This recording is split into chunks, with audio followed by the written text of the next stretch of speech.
ડ્રગ્સના દૂષણને નાથવા માટે Gujarat police action મોડમાં જોવા મળી છે। 31મી ડિસેમ્બર નજીક હોવાથી પોલીસ દ્વારા ખાસ ડ્રાઈવ હાથ ધરવામાં આવી છે। અમદાવાદ શહેર એસઓજી તેમજ એફએસએલની ટીમે સંયુક્ત રીતે ડ્રગ્સ ટેસ્ટિંગ કિટથી ચેકિંગની કામગીરી હાથ ધરી છે। અમદાવાદના પોશ વિસ્તાર પકવાન 4 રસ્તા પાસે આ કામગીરી કરવામાં આવી હતી। આ પહેલા નરોડા, એસપી રિંગ રોડ અને પકવાનમાં પણ ચેકિંગ કરાયું હતું। આવનારા દિવસોમાં અલગ અલગ જગ્યાઓ પર સરપ્રાઇઝ ચેકિંગ કરવામાં આવશે। જો કોઈ ડ્રગ્સના નશામાં મળી આવશે તેને રિહેબિલિટેશન સેન્ટરમાં મોકલી વ્યસન મુક્તિની કામગીરી કરવામાં આવશે। આ ડ્રાઈવ અનુસંધાને એસઓજી દ્વારા એફએસએલના અધિકારીઓને સાથે રાખી અને એક એફએસએલની કીટ આવે છે। આ કીટને સલાઈવા કીટ કહેવામાં આવે છે।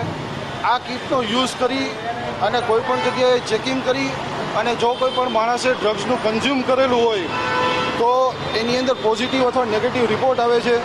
એ રિપોર્ટને આધારે એના બ્લડ ટેસ્ટ કરવાના અને બ્લડ ટેસ્ટ કરી અને ફાઇનલ રિપોર્ટના આધારે આગળની કાર્યવાહી કરવા માટે નક્કી કરવામાં આવેલું છે। તો એસઓજીની અંદર કુલ 4 ટીમો બનાવવામાં આવેલી છે। આ 4 ટીમોને જુદા જુદા પોઈન્ટ્સ આપવામાં આવેલા છે।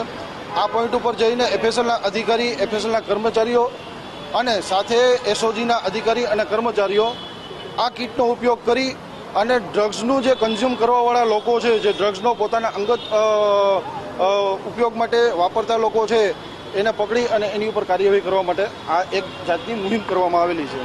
અમદાવાદ શહેર એસઓજી અને એફએસએલની ટીમે સંયુક્ત રીતે અમદાવાદમાં ડ્રગ્સના વ્યસન સામે એક ખાસ ચેકિંગની ડ્રાઈવ હાથ ધરી છે। અમદાવાદના પકવાન 4 રસ્તા અને અલગ અલગ વિસ્તારોમાં એસઓજીની કુલ 4 જેટલી ટીમો દ્વારા આ ડ્રાઈવ કરવામાં આવશે, જેમાં અમુક લોકોને રોકીને ડ્રગ ટેસ્ટિંગ કિટ થકી તેમનું ચેકિંગ કરવામાં આવશે અને જેમાં રિપોર્ટ આવશે તો તે મુજબની કાર્યવાહી હાથ ધરવામાં આવશે।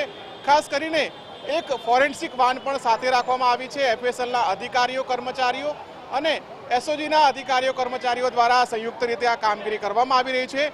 31મી ડિસેમ્બરના અનુસંધાને આ ચેકિંગ કરાયું છે અને ડ્રગ્સને નાથવા માટે આ કામગીરી અત્યારે પોલીસ દ્વારા હાથ ધરાઈ છે। કેમેરા પર્સન હેમંત ગાયકવાડ સાથે ભાવેશ રાજપૂત, TV13 અમદાવાદ।